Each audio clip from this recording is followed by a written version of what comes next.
working. Guys, thank you so much. I'm really excited to follow this wonderful film with this conversation here. First of all, we have the director of the film, Elsbeth. Where is she? There she is, coming down. I'm also proud to welcome back to ReelAbilities to moderate the conversation, Dr. Danielle Shaypuk, the sexpert herself. And finally, please welcome, we're so proud to have here, Evelien.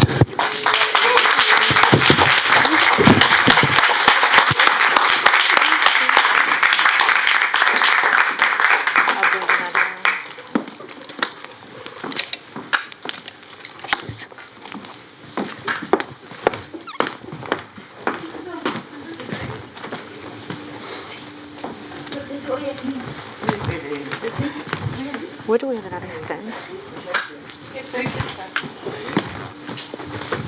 Here it is. Can you bring it out?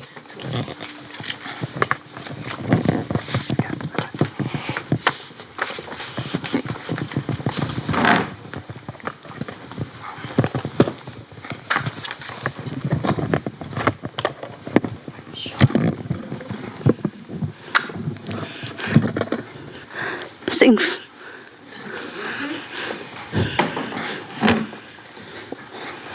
Also in the room, but not in front. It's Brigitte. Please give a big hand for Brigitte.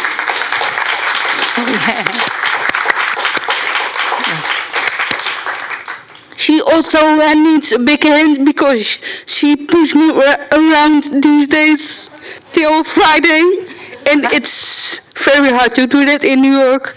Yes. So, a big hand.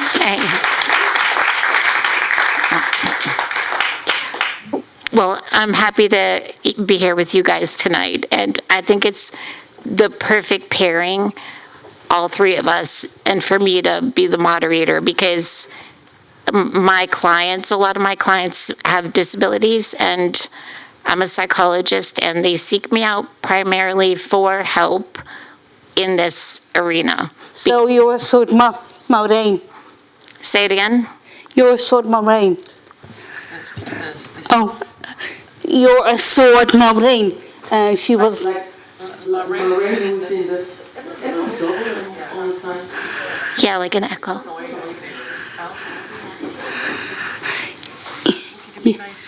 Yeah. So, yeah. You put him in my nose. Am I still double? No, I'm not. Maybe we sit too tight. She said to you, maybe you can repeat. Yeah. You are like a sort of Marine. She's in the film helping Evelien, you know, like with the intake. Oh, with the yeah, was she a psychologist? No. No, Okay. I don't think so. no, she's not a psychologist, no. Yeah, so I'm a like mental health counselor, therapist, psychologist. Okay. So, yeah, I wanted to speak out a lot about sex and dating and disability. Like, I think I started in 2020 or 2012 because no one talks about it. So I'm glad you guys talked about it, and in a very specific way. So my first question is, how did you guys meet? Like, what brought you together? Then we go back to Brigitte, because she was my caregiver a few years ago, and she's, how do you call that? Sex worker for people with mental disability. Sex carer. Zeg het niet? Nee, worker. Oh. Oh, sex worker? Sex, no, I should say sex carer. Okay. I think there's a difference between sex worker and sex carer. What's the last word you're saying? It's like C-A-R-E. Sex care. oh, like it's like an echo a little bit. It's carer. Carer. Got it. Sorry. No. And Sex I think Elsbeth wanted to make first another movie about the same issue but with different angles. So she talked to Brigitte, and we talked afterwards a lot about this issue, and I told Brigitte my story. So she asked me if I wouldn't talk to Elsbeth, and then we made a movie. Yeah, in short, it's like that. I first wanted to make a documentary about people who give sex care and their clients, more like a kaleidoscope film. So I met several sex carers, amongst Brigitte. And it's true that Brigitte said to me, maybe you should meet Evelien. Just talk to Evelien for once. And I have good remembrance of the first encounter we had. I think it was a very great meeting and conversation. I think so too. And I was so much impressed by Evelien from the first moment on. And somewhere in my mind I was like, what if I can find somebody, but I'm never going to find that person that maybe dares to go on this journey. And at the end of the first conversation we had, first meeting, it was I think January 2019, Evelien said, well, of course, at this moment you're not sure what you're really going to do for the documentary. Maybe you're going to choose a lot of persons, but if you maybe also want me in the film, what about me going on a journey, like from 0 to... I was like, what? When I was impressed. younger, I wanted to do that with a friend of mine. I had a boyfriend at the time, and he wouldn't explore things with me. He wanted to do his thing and then go on with our lives together, of course. But he doesn't want. He don't want to explore things, how to make sex better for the two of us. So I asked him, shall we ask someone, a sex worker, to show me how I can have nice, fulfilling sex. And he doesn't want to hear about it. So I've never done it then when I was in my 20s. So I thought, now's the time. There's Elsbeth, there is Brigitte. It's my chance. Yes. So I'm an old lady now, but I don't care.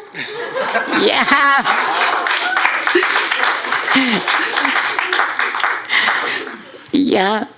I was thinking about how my faux pas with how I misheard you with the terms is very symbolic of the difference between the Netherlands, right? That's where you filmed it. Yes. And the U.S., because it's still very like surrogacy. We call it surrogacy partner therapy. So it's, it's very tricky. It's not out in the open as it is where you are by far. And so, but I think it should be. And I've had several clients that I've referred to work with a surrogate partner, and it's been really amazing for them. Yeah. But, in the U.S., like, sex is still not talked about freely and openly. And so, anyway, but your journey was intense leading up. I wanted to hear, and I'm sure the audience does too, how was the journey leading up to finally meeting Thomas? Or, actually that point in which you met face to face with Thomas. It was a difficult journey. It was also fun. It was also, how do you call it? Exciting. And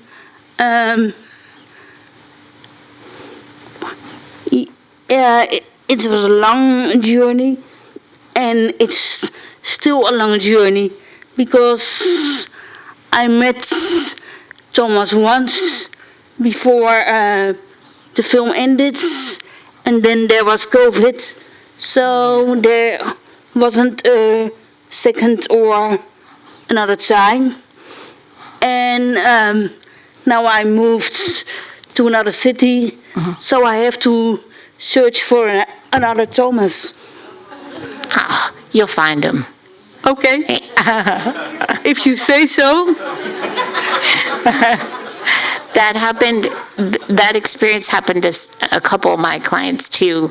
They had the first experience with the surrogate, and then COVID or financial obstacles, stuff like that. So it's very expensive. Yes. It's also expensive in the Netherlands, and there isn't any fund. yes. How did you find the organization that you worked with, or the business, or whatever, the group that Thomas worked for? There are a couple in the Netherlands, and we go online and took out the best, I think, or not. Yes, true that there are several organizations in Holland. I think 3 or 5, like a bit divided in the country. And I remember Brigitte and you also did the research once online, and then it's true that you decided, I think I feel the best with this one, with Yes. the one from Maureen. It's called the Ultimate Care, their organization, and she's really making the combination. Not the combination, like more mediation, like between someone, okay, like Evelien, and what do you want? What are your likes? And she's choosing. And Sadly, there are few men. there are far more women that are doing this kind of job or work. I know also some carers say it's not like a job. It's not like work, Yeah.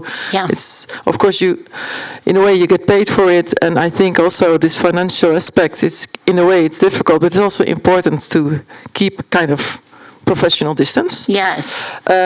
But I know that some women also, or some people who do this, like it doesn't feel like a job, It's you do it with different mindset, something.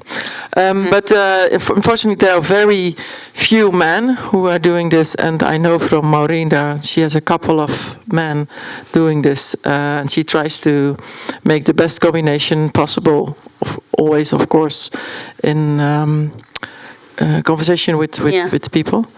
And Thomas, he lives in Germany, but he also goes to Holland to help women. Yeah. And at the time, I lived in Enschede, which is near Germany. Now I live in Utrecht. It's more in the middle of the country. I'll circle back to that in a minute, but to your point about how it's what you call it a job, but it's not a job. I get it. It's like, for the people who do the work and love it, it's intrinsically satisfying. But that boundary of, like Thomas says, when you can't call, like when you call me, it'll be to discuss technicalities, because, that's how we do it here. Like when my client works with the surrogate partner, it's in a triad.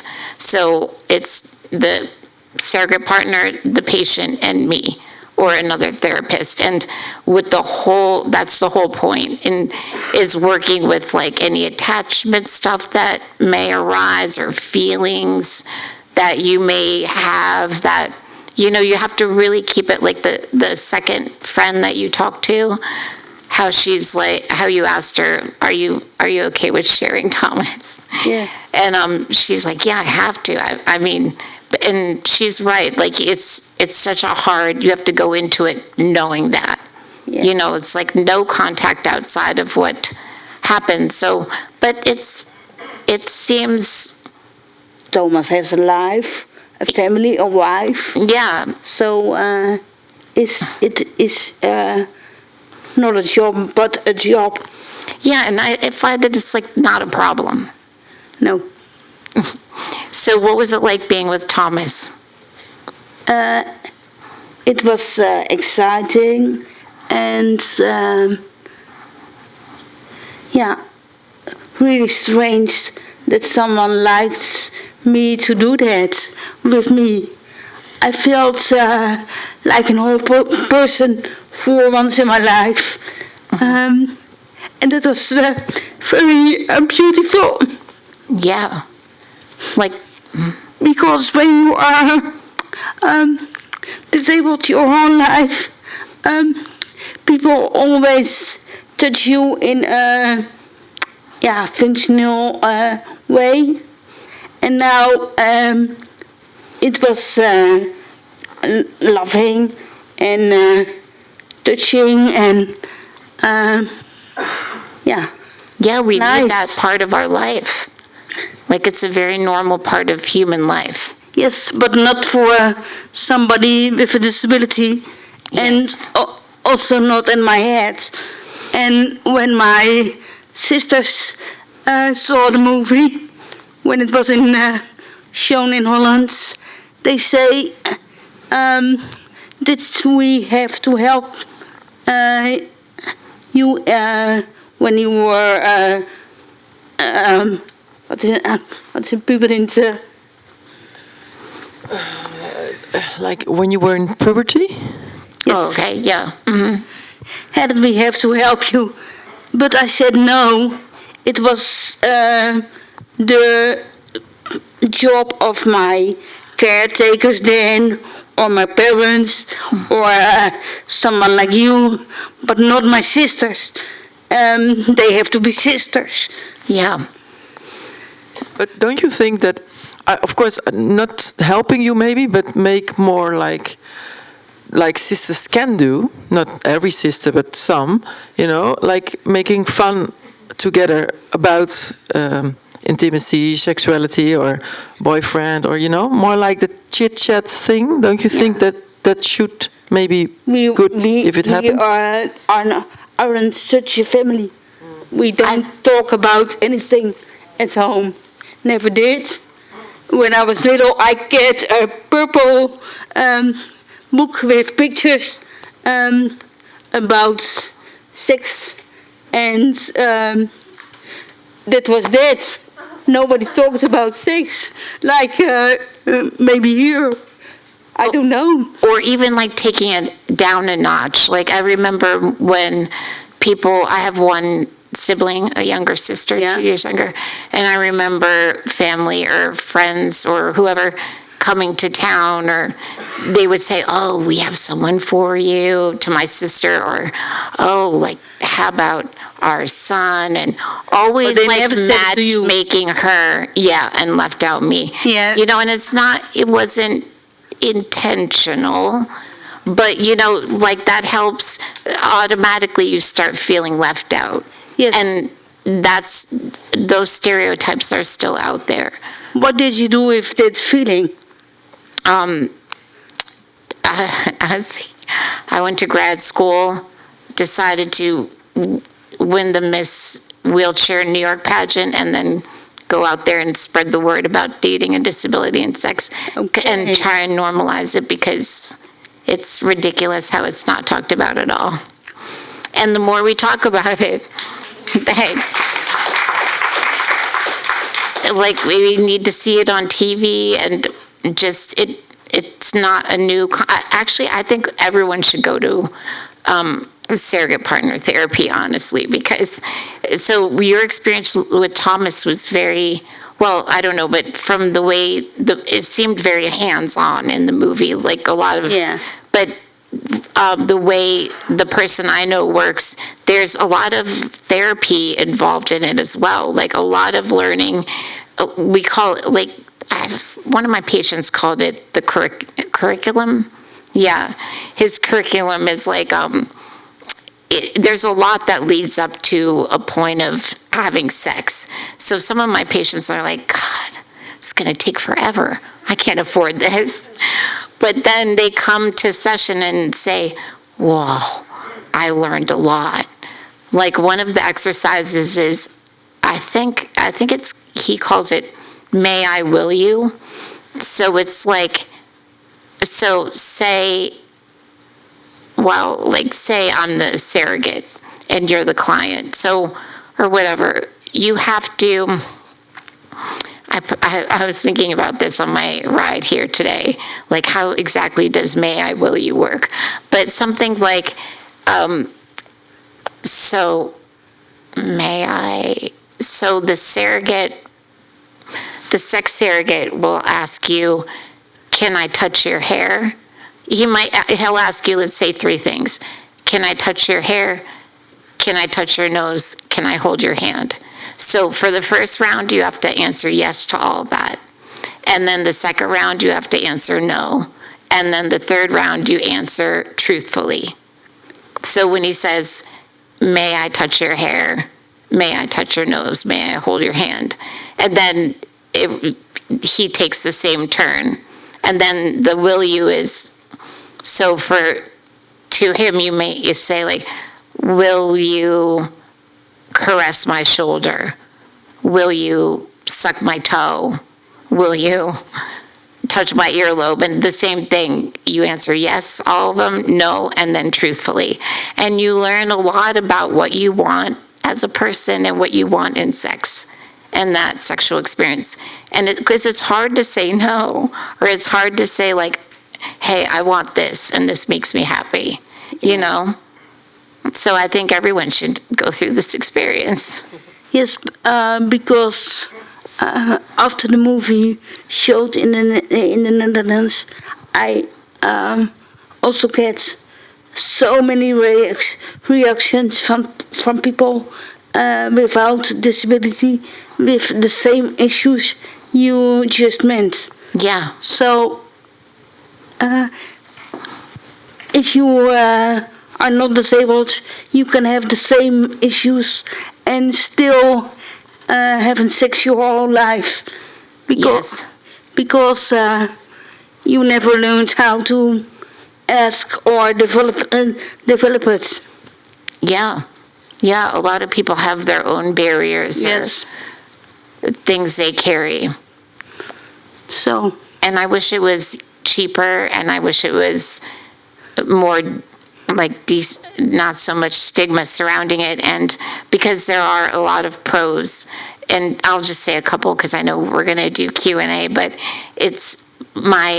I find that it's a safe experience. So my patients like it because they want their first experience to be a good one, and they feel like safe, and they can ask, and they know it's not, we can all go around the room, but not everyone's first experience was good. Even if it were like normal, hookup. So it's safe, they learn a lot, and yeah, it's really, there are a lot of pros. They learn their own boundaries. Yeah. So that's important. And how to feel sexual, and it's nice to be touched that way. So is time for Q&A?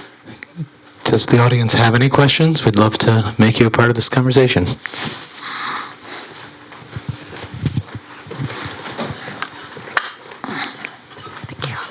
Hi. So I have a 2-part question.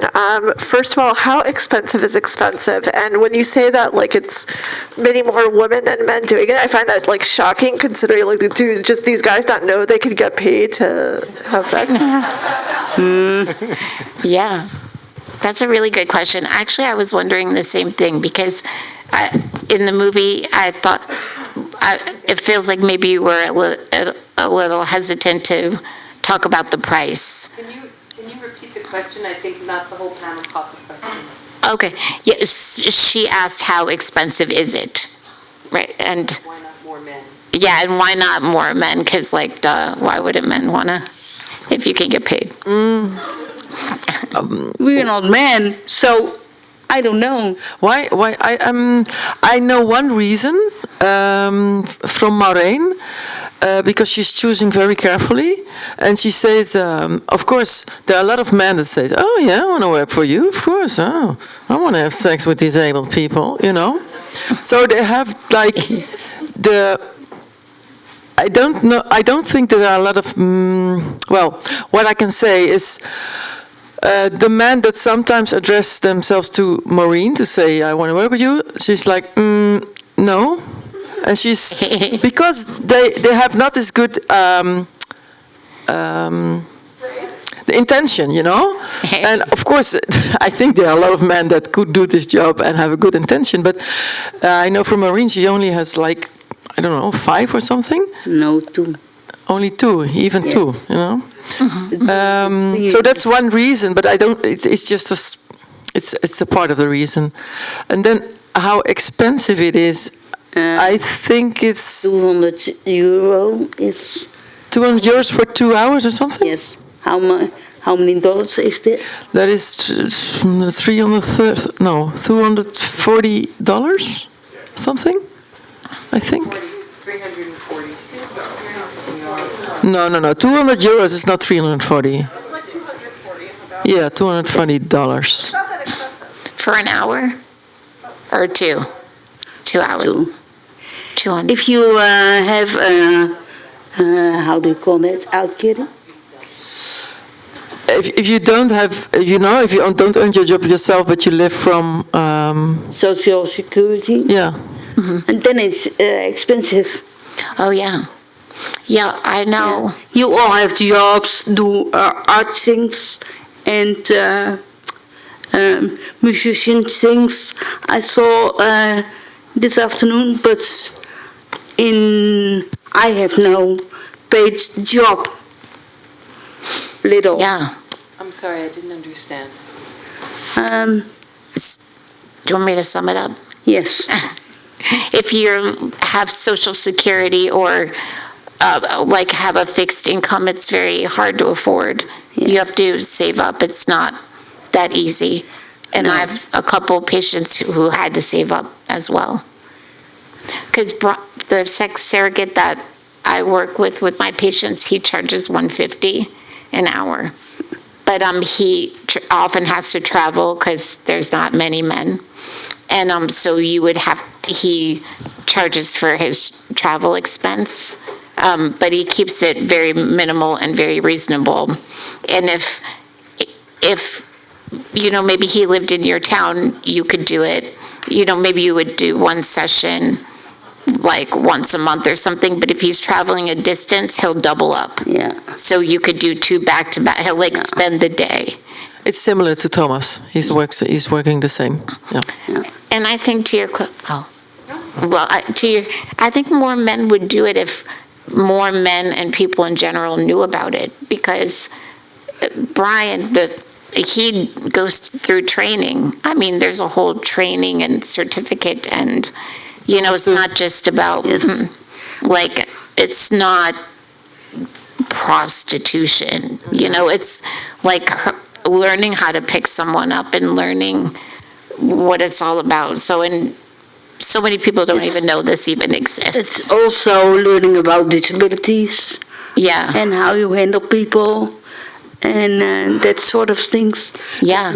That's why I find it so important to make the distinction between sex work and sex care. It's really something different. Yeah.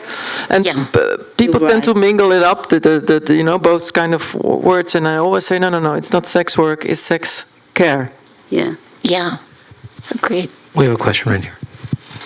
Hi, my name is Gabriella. Hi, Gabriella. Hi, I just want to first say thank you for making such a needed film.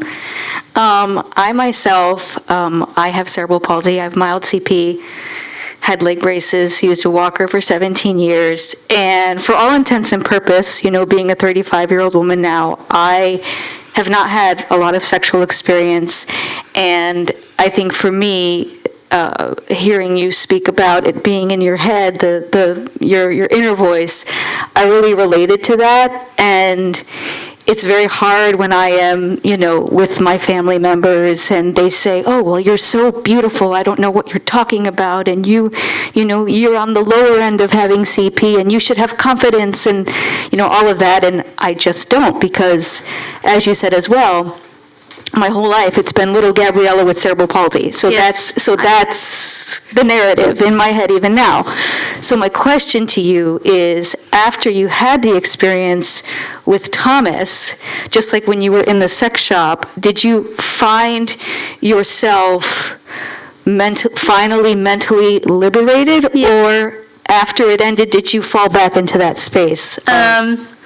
You always fell back in that space because you live your life and you meet people who still downsizing you, even caretakers.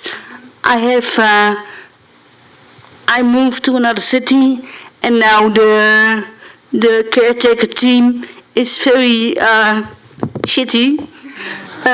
So you always fell down, and it's the how do you call it? Je moet moed hebben om het dan te ownen. Dat gevoel. Like what she say in the ending of the film, that she has to re-find every time, like, the courage to own this kind of freedom she felt.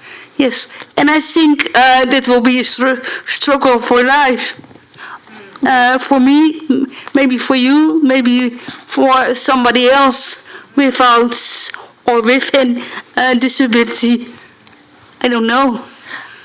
I like that, the way you ended it with figuring out how to own it, because you're given pushback all the time, even just with caregivers, how you mentioned, it's like, so you have a new team, so that means if you want to get intimate with Thomas or someone, you probably will have to say, hey, you know what, I have needs and I have someone coming over, so could you just set me up and go do something for an hour? But who has to say, but we always have to say, there's always this pushback that we have to fight through. No one else, not many people have to ask their roommate, is it okay with you if I, because I'm gonna do this right now. It's very difficult to navigate. Yes. Yes. But when my sisters saw the movie, now I'm not little Evelien anymore with a disability. I'm a woman for them. Yeah. And I loved how you showed the world that. It's very important. So before we finish, that actually leads me to my last question that I wanted to ask is, this film is such an amazing tool for the rest of the world to get it out there. We need people to see this film. Where is it shown? How is it getting out there? How can more people see the film? It's been all over the world. But sadly, it's not on Netflix yet. But maybe it comes, I don't know. Well, it's hard, I should say, to get it all over the world, and I totally agree that for the sake of the message, for the sake of this courage Evelien shows, and an example for so many people, able and disabled people, it should be out there. But of course, it will be on ReelAbilities channel. Also now online, so pass it on. And it's in America. It's I think it's on Amazon. Cool. Oh, really? Great. Awesome. I don't know. We look it up. Just don't watch the wrong one. Yeah. There might be... Look at me. I want to thank you so much for this amazing conversation and for this beautiful film. Thank you all so much for being a part of this. Thank you all for joining us and being a part. Thank you for having us. I do have to highlight that a very connected film to this is Good Bad Things, our closing night film, which I think relates and goes hand in hand in some ways. So please join us for that and more. We're here till Wednesday. Have a good night. Thank you. Yeah, it's good to see you.